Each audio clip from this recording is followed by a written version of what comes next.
যারা রাষ্ট্র এবং সরকারকে ধ্বংস করে দিতে চায় তারা করেছে। এটা কিন্তু ছাত্রদের কাজ ছিল না। সরকারের ঢাল হিসেবে তো পুলিশ দায়িত্ব পালন করে, ডিসপার্চিং এর কাজটা তো পুলিশ করে। পুলিশকে প্রতিপক্ষ ভাববে। নুরুল ইসলাম, যেমনটি আপনার কাছে প্রশ্ন ছিল, কেন শান্তিপূর্ণ আন্দোলন এতটা সহিংস হয়ে উঠলো? আমরা দেখেছি রংপুরের শিক্ষার্থী আবু সাইদকে যেভাবে গুলি করে হত্যা করা হয়েছে, পুলিশের ভূমিকা নিয়েও কিন্তু অনেকে প্রশ্ন রেখেছে। এই বিষয়গুলো কি সহিংসতাকে উস্কে দিয়েছে কিনা? হ্যাঁ, আমি প্রথমে একটা কথা আপনাকে বলেছি যে সেটা হলো আবু আলম শহীদ খান স্যার যেটা বললেন, যেটা একটা দাবির পক্ষে যে আন্দোলন হয় সেটার যে অ্যাপ্রোচটা দুপক্ষে থেকে কেমন হয় সেটা তিনি বর্ণনা করেছেন। আমি ওই লাইনে যাব না। আপনি বলেছেন যে সহিংসতা উস্কে দিয়েছি কিনা, তাই না? ছাত্ররা তারা অ্যাগ্রিপ্ট হতে পারে, আন্দোলনের এক মুহূর্তে অ্যাগ্রিপ্ট হতে পারে, তাদের কিন্তু একটা লিমিটেশন আছে। তারা একটা জায়গা পর্যন্ত কিন্তু যে থেমে যায়, এটা ক্রস করে না। কিন্তু আমরা দেখেছি যে বিশেষ করে 19 তারিখে যেই বিভৎসতা হয়েছে বাংলাদেশে, টোটাল দেশকে ধ্বংস করে দেওয়ার যে অ্যাপ্রোচটা হয়েছে, এটা কিন্তু ছাত্রদের কোনো অ্যাপ্রোচ না। সেটা রংপুরে যে এই ঘটনা হয়েছে, যে হত্যাকাণ্ডটি হয়েছে, সেটার প্রেক্ষিতে যে হয়েছে নট নেসেসারি। যারা নেমেছে, যারা এই অগ্নিসংযোগ, মেট্রো রেলের মতো জায়গাতে অগ্নিসংযোগ করেছে, বিটিভি, তারপরে নরসিংদীর কথা বলছিলাম, যে নরসিংদী জেলখানা 85টা অস্ত্র নিয়ে, সেই অস্ত্র দিয়ে পুলিশ এবং বিজেপির দিকে কন্টিনিউয়াস ঘন্টার পর ঘন্টা তারা ফায়ার করেছে। একটা ব্যাটেল হয়ে গেছে। ওখানে একটা এপিসি আছে, এপিসির গায়ের ভিতরে 3টে, এপিসি কিন্তু খুব শক্ত জিনিস, আপনারা জানেন, যে সেটা 3টে জায়গায় কিন্তু ফুটো হয়ে গেছে। এরকম হেভি আর্মস দিয়ে কিন্তু তারা ফাইট করেছে।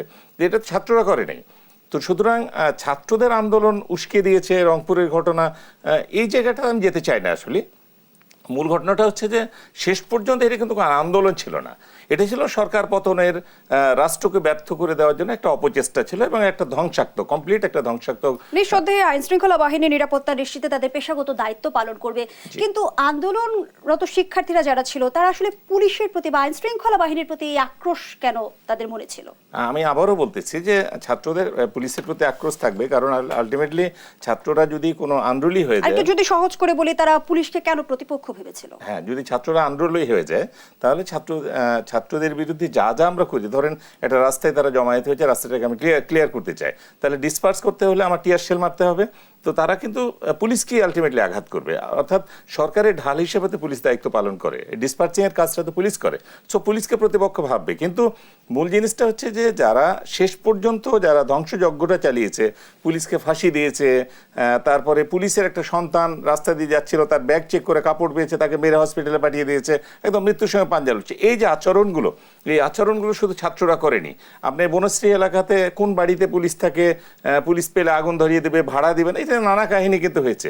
সেগুলো কিন্তু ছাত্রদের আচরণ না, সেগুলো করেছে এদেশে যারা ক্ষমতাকে উল্টে দিতে চায়, যারা রাষ্ট্র এবং সরকারকে ধ্বংস করে দিতে চায়, তারা করেছে। এটা কিন্তু ছাত্রদের কাজ ছিল না শেষ পর্যন্ত।